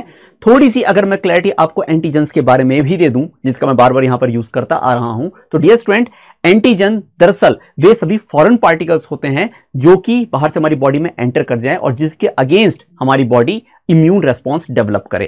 तो डियर स्टूडेंट, एंटीजेंस आमतौर पर आप कह लीजिए प्रोटीनस होते हैं, लेकिन ये कह लीजिए कि कार्बोहाइड्रेट नेचर के भी हो सकते हैं और लिपिड या न्यूक्लिक एसिड्स भी हो सकते हैं। और जो इनके अंदर हिस्सा, जो इनका हिस्सा हमारी एंटीबॉडीज द्वारा पहचाना जाता है या फिर हमारी स्पेसिफिक टी सेल्स के द्वारा पहचाना जाता है, उन रीजन को कहा जाता है एपिटॉप। तो जहां पर हम एंटीबॉडीज के अंदर में एंटीजन बाइंडिंग साइट देखते हैं, वहां पर ही जाकर एंटीजन के एपिटॉप्स जो होते हैं वो अटैच होते हैं और इस तरीके से उनका रिकॉग्निशन हो। अब इसी के साथ साथ डियर स्टूडेंट, अगर हम ये बात करें कि क्या अलग अलग जो इंडिविजुअल हैं, अलग अलग आप कह लीजिए कि पर्संस हैं, क्या उनके भी ऑर्गन के पार्ट्स या फिर सेल के पार्ट एक पर्टिकुलर इंडिविजुअल के लिए एंटीजन की तरह काम कर सकते हैं? Yes dear students. तो ऐसे में जब कभी यहां पर बात आती है ऑर्गन ट्रांसप्लांटेशन की, तो भी क्या इम्यून सिस्टम उसके अगेंस्ट वर्क करता है? यस, बिल्कुल करता है डियर स्टूडेंट।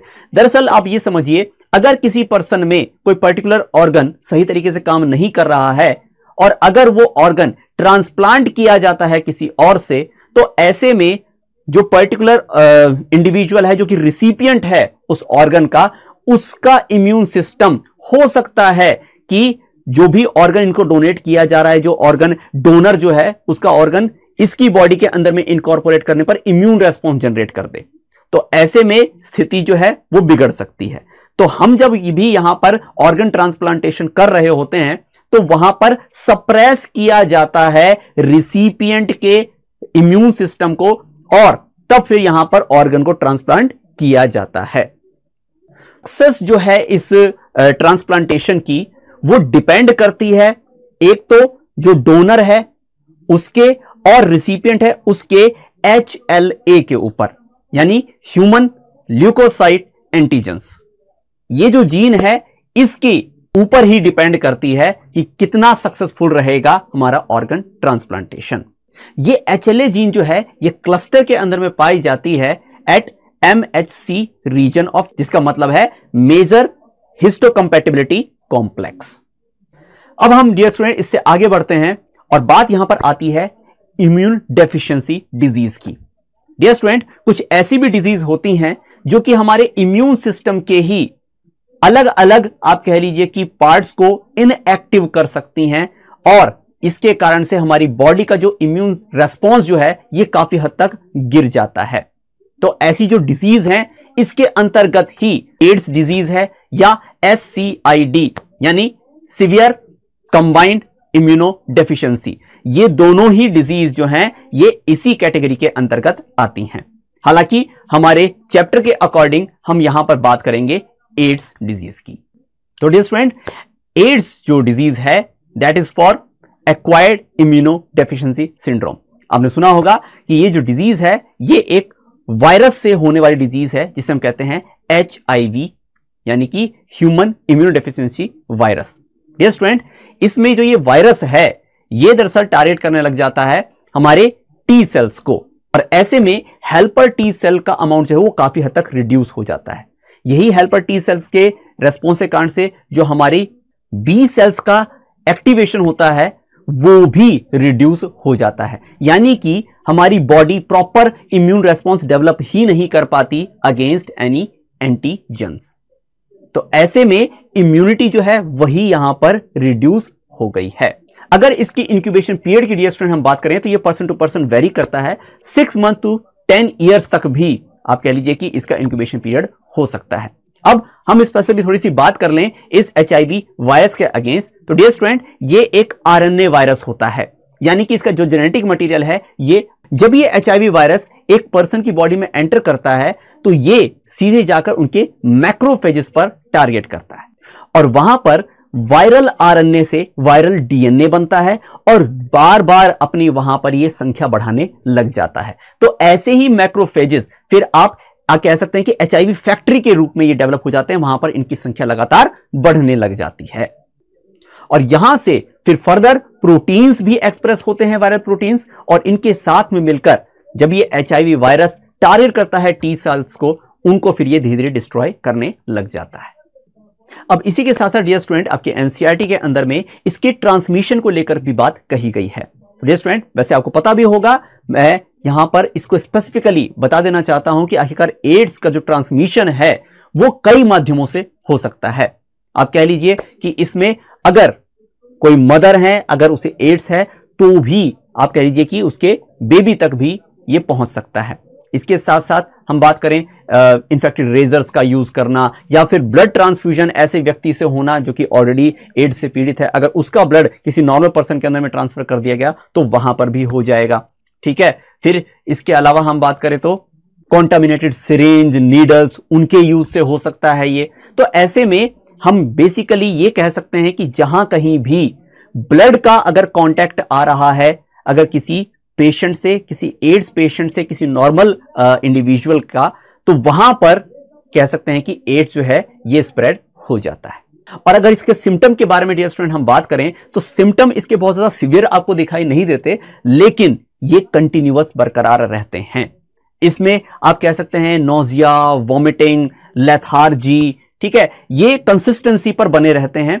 और जो भी इंडिविजुअल एड्स का पेशेंट होता है वो यहां पर इम्यूनो डेफिशिएंसी फेस कर रहा होता है, यानी कि कोई भी आप कह लीजिए वायरस, आप कह लीजिए बैक्टीरिया या पैरासाइट जो है ये बॉडी पर जब अटैक करते हैं तो उनके अगेंस्ट बॉडी खुद को बचाने में उतनी ज्यादा सक्षम नहीं होती है।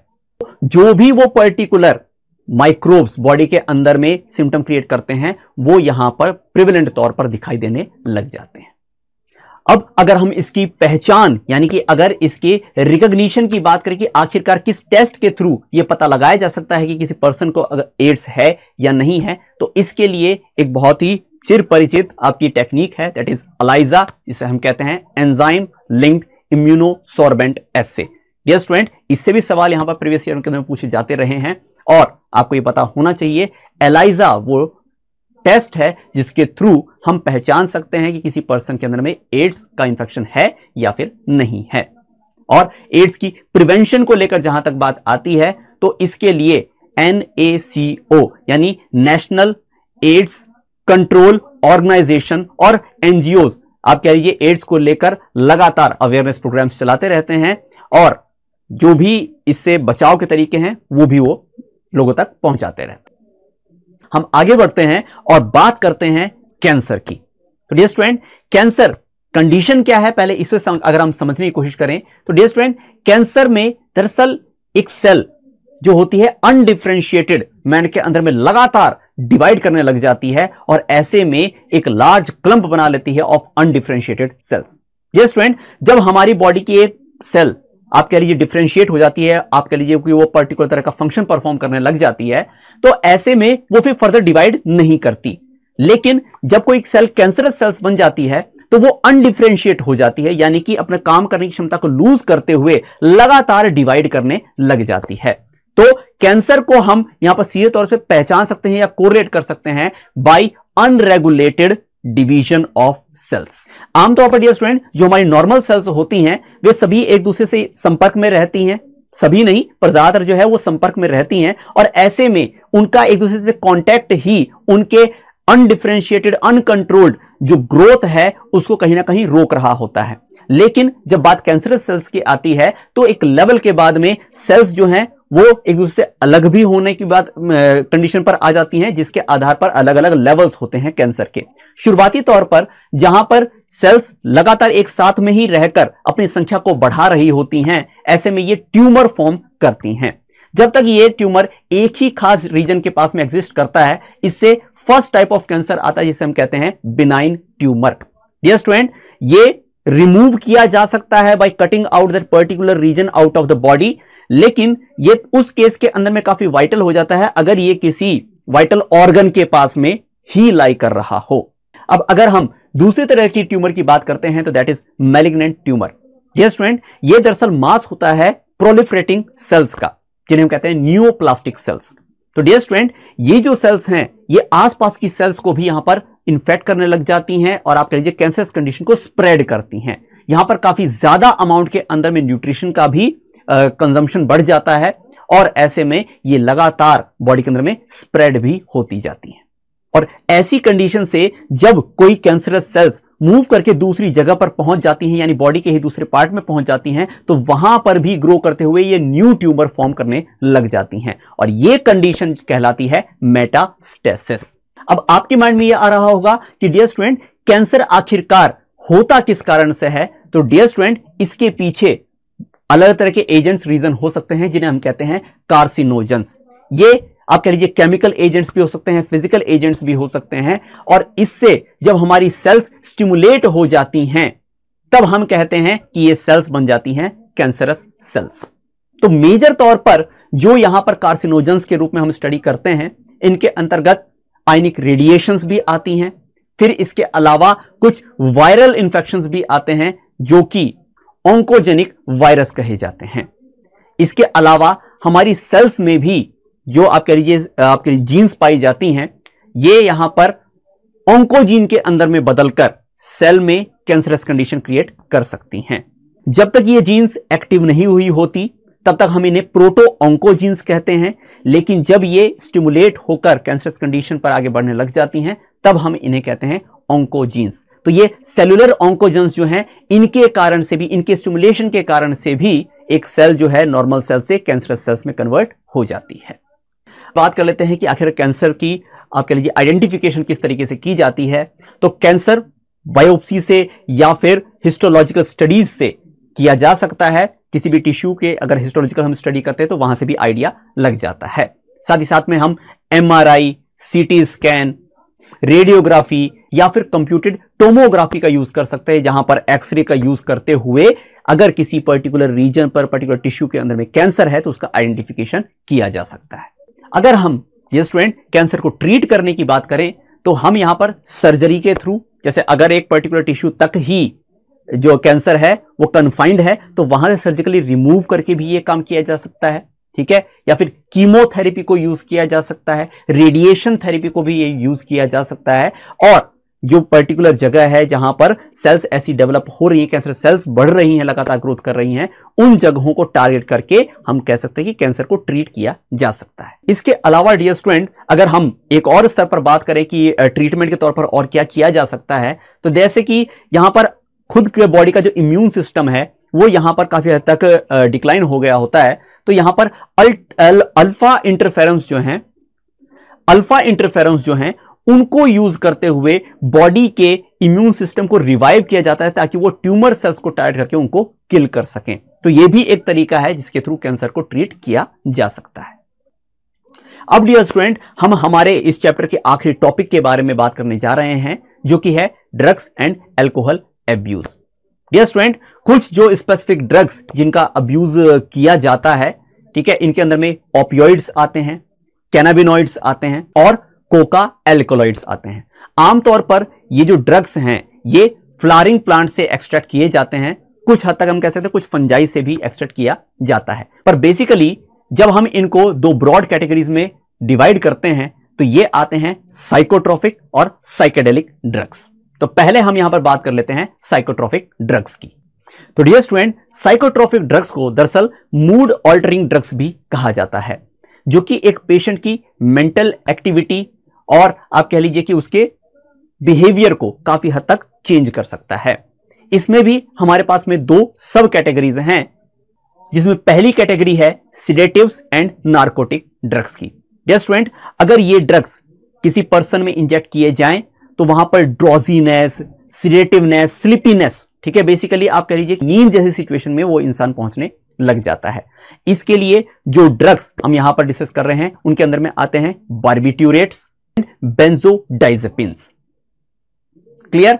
इसके बाद हम अगली कैटेगरी पर जब आगे बढ़ते हैं तो इसके अंतर्गत आते हैं नारकोटिक ड्रग्स।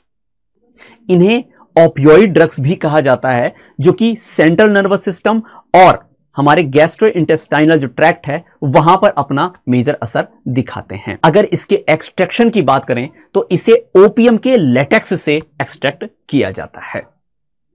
इस प्लांट का अगर साइंटिफिक नेम हमसे अगर पूछा जाए तो यह आता है पेपेवर सोमनीफेरम। तो क्लियर है डियर स्टूडेंट, यहां पर इसके नाम से भी सवाल क्रिएट किया जा सकता है। इसके अलावा एक और भी कैटेगरी हमारी इसी आप कह लीजिए कि साइकोट्रोपिक ड्रग्स के अंदर आती है, उन्हें हम स्टिमुलेंट्स भी कहते हैं, ठीक है, स्टिमुलेंट कैटेगरी और आती है। तो स्टिमुलेंट्स में जो भी ड्रग्स यहां पर हम शामिल करते हैं, इनमें कैफीन और कोकेन आते हैं। इनका अफेक्ट आप कह लीजिए कि नारकोटिक से कुछ ऑपोजिट देखने को मिलता है। ये काफी अवेकनेस, अलर्टनेस काफी ज्यादा बढ़ा देते हैं, जैसे आपने सुना भी होगा, जैसे कोल्ड ड्रिंक्स के अंदर में कैफीन होती है, ठीक है, टी के अंदर भी होती है कैफीन, ठीक है। तो जैसे अगर कोई पर्सन ये कैफीन लेते हैं तो काफी अलर्टनेस रहती है, इसलिए आपने सुना होगा कई लोगों को कि जैसे चाय पीने के बाद में नींद नहीं आती है, ठीक है, तो वो उसी का अफेक्ट है। अब जो कोकेन और कोका की अगर हम बात करते हैं तो इसका एक्सट्रैक्शन जिस प्लांट से होता है उसे हम कहते हैं एरिथ्रोक्सिलम कोका। ये जो ड्रग है ये इंटरफेयर करती है हमारे न्यूरोट्रांसमिटर जो डोपामीन होता है उसके ट्रांसफर को, और ऐसे में हम ये पाते हैं कि ये नर्वस सिस्टम को टारगेट करता है और ऐसे में हेल्यूसिनेशन होने जैसी भी स्थिति पर्सन के अंदर में दिखाई देती है। ड्रग्स डियर स्टूडेंट्स हम लोग आर्टिफिशियल तौर पर भी प्रिपेयर करते हैं जो कि पर्टिकुलर तरह की जो आप कह लीजिए कि डिसऑर्डर्स हैं उनको ट्रीट करने के अंदर में काम आते हैं। जैसे हम एम्फेटामाइंस का बात यहां पर कर रहे हैं जो कि इंसोम्निया, जैसे अगर नींद प्रॉपर तरीके से नहीं आती तो उनकी ट्रीटमेंट के अंदर में भी यूज किया जाता है। तो साइकोट्रॉपिक ड्रग जो कैटेगरी है डियर स्टूडेंट्स, ये इन तरह के का अफेक्ट जो है हम अभी यहां पर डिस्कस कर चुके हैं, इन सभी पर ब्रॉड तौर पर यूज करी जाती है। उनके अलग अलग जो कैटेगरीज हैं उनके आधार पर ही उनका यूजेज होता है। अब हम डियर स्टूडेंट बात करने जा रहे हैं यहां पर अगली कैटेगरी ऑफ ड्रग की, that is psychedelic drugs. Dear student ये वो कैटेगरी होती है ड्रग्स की जो कि एक पर्सन की थॉट्स, उसकी फीलिंग्स और उसके परसेप्शन को काफी हद तक चेंज कर सकती है। ये भी केमिकल्स ही होते हैं और इनके अंदर जो हम यहां पर कैटेगराइज करते हैं जिन ड्रग्स को, वह आती हैं कैनाबिनॉइड्स। ये दरअसल ग्रुप ऑफ केमिकल्स है जो कि हेम्प प्लांट से एक्सट्रैक्ट किया जाता है, जिसे हम कहते हैं कैनाबिस प्लांट। ये दरअसल फ्लावर टॉप, लीव्स या उसके रेजिन से एक्सट्रैक्ट किया जाता है। जैसे हम यहां पर अगर स्पेसिफिकली इनका जो वर्ड्स जिसके थ्रू ये यहां पर जो ड्रग्स जाने जाते हैं उनमें पाया जाए, जैसे चरस, भांग, मैरिजुआना, हशीश, ये इस कैटेगरी के ड्रग्स हैं और ये भी सीधे तौर पर नर्वस सिस्टम को ही टारगेट करते हैं। इसका सेकेंडरी इफेक्ट आपको कार्डियोवैस्कुलर सिस्टम पर भी देखने के लिए मिल जाता है, ठीक है।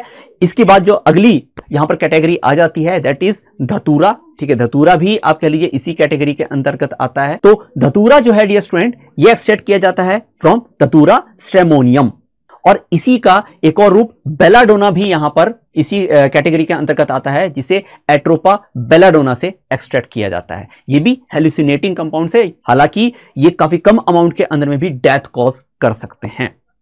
इसी के साथ साथ डियर स्टूडेंट आपके एनसीईआरटी के अंदर में एक और सभी को जागरूक करने के लिए एक पोर्शन और भी एडप्ट किया गया है, ठीक है, जो कि है आपकी एडोलसेंस और ड्रग एब्यूज से रिलेटेड। तो डियर स्टूडेंट जैसे हम बात ये करते हैं कि एडोलसेंस के अंदर में जो कि लगभग 12 से 18 साल की जो एज होती है, इसके जो युवा होते हैं काफी बार आप कह लीजिए कि क्यूरियोसिटी से ही या फिर आप कह लीजिए कि मिसकंसेप्शन से, मिस इंफॉर्मेशन से इन ड्रग के एब्यूज में पड़ जाते हैं और इससे लाइफ को कहीं मिजरेबल आप कह लीजिए कि स्थिति में पहुंचा लेते हैं। तो ऐसे में किन किन स्तरों के ऊपर में ध्यान रखना चाहिए कि हमारी जो यूथ है वो इससे मिसयूज से, इसके मिसयूज से बचे, अपने आप को इससे बचाए। तो इसके लिए भी हमें पहले इसके कॉज को जानना बहुत ज्यादा जरूरी है। तो डियर स्टूडेंट, और कई बार डियर स्टूडेंट ऐसा भी देखा गया है कि एडोलसेंस में प्रॉब्लम को फेस करने से बचने के लिए भी कई बार इस तरह की सहायता ली जाती है, ठीक है, लेकिन उससे अल्टीमेट जो परिणाम निकलकर सामने आता है वो कहीं ज्यादा बड़ी प्रॉब्लम होती है। तो डियर स्टूडेंट ये भी सभी को जागरूक करने के लिए ही एनसीईआरटी ने अपने अंदर में सिलेबस ये इंक्लूड किया है, और ये ना केवल सिलेबस बल्कि एक जनरल अवेयरनेस के तौर पर भी हम सभी तक ये इंफॉर्मेशन स्प्रेड करनी चाहिए, ठीक है, बल्कि हमें भी इस दायित्व को निभाते हुए सभी तक ये इंफॉर्मेशन पहुंचानी चाहिए ताकि हमारा जो यूथ है वो इन सब चीजों से बचे और अपनी लाइफ का कहीं ज्यादा एक प्रोडक्टिव पक्ष जो है वो समाज के लिए तैयार कर सके। अब ऐसे ड्रग्स से जो भी लोग आप कह लीजिए कि उनके एडिक्शन के अंदर में है, आखिरकार ऐसा वो क्यों फील करते हैं कि उससे दूर नहीं जाया जाता या इस तरह की कंडीशन क्यों आती है, उसको लेकर भी यहां पर बात अगर हम करें तो डियर स्टूडेंट चूंकि ड्रग्स जो होते हैं ये इनहेरेंटली एडिक्टिव नेचर के होते हैं, ठीक है। अगर कोई एक बार पर्सन इन सब चीज के अफेक्ट में पड़ जाता है तो बार बार उसकी बॉडी, उसकी साइकोलॉजी उसे लगातार इसी के आप कह लीजिए तरफ बढ़ाती रहती है ठीक है, और उसमें पर्सन जो है अपने आप को अपने आप को डिपेंडेंसी तक पहुंचा देता है उस ड्रग्स के, और ऐसे में फिजिकली और मेंटली तौर पर अपने आप को काफी हद तक उसका गुलाम बना लेता है, उसके एडिक्टेड बना लेता है। अगर जैसे हम टोबैको की ही बात करें तो टोबैको के अंदर में निकोटीन होता है।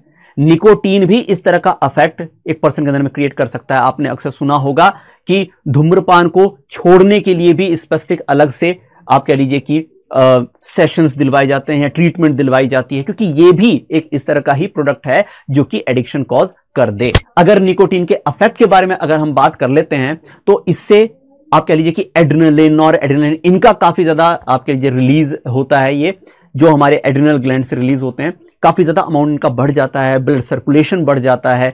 इस तरह की कंडीशन निकोटीन के अफेक्ट के अंतर्गत आती है। तो अगर कोई इंडिविजुअल अगर कह लीजिए कि प्रॉपर डिपेंडेंसी के अंदर जा चुका, बहुत एडिक्शन में, ड्रग एडिक्शन के अंतर्गत जा चुका है, तो ऐसे में एंग्जाइटी फील होना, ठीक है, आप कह लीजिए कि बहुत ज्यादा शेकीनेस, नोजिया, वोमिटिंग, इस तरह की कंडीशन क्रिएट होने लग जाती है।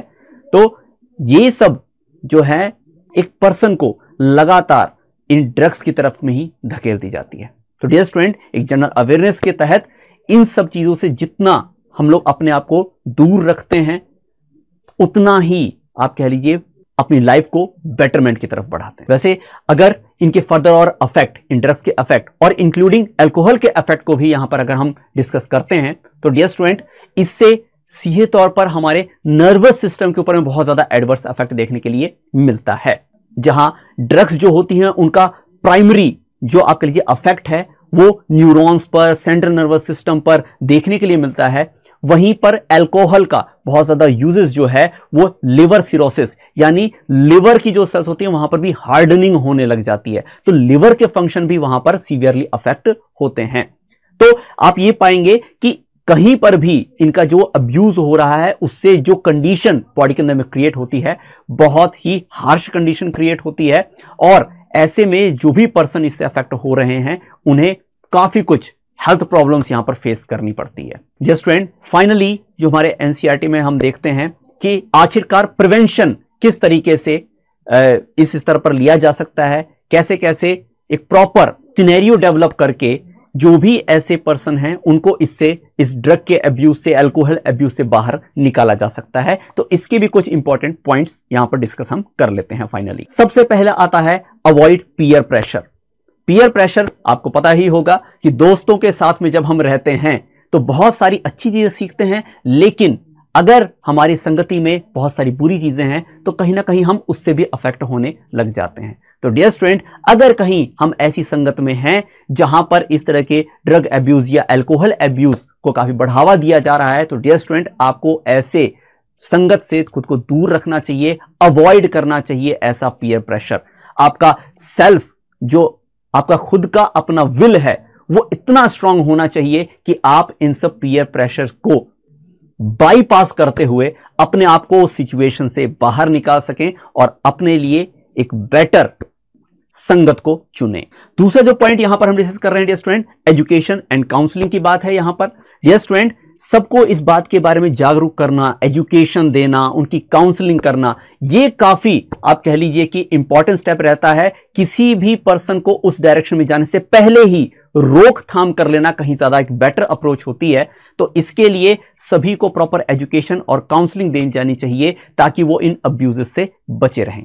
इसके अलावा पेरेंट्स से भी हेल्प ली जा सकती है, और साथ ही साथ में दोस्तों से, जैसे मैंने कहा कि संगति की भी बहुत ज्यादा आप कह लीजिए क्रूशियल रोल रहता है, संगति का भी बहुत ज्यादा असर रहता है।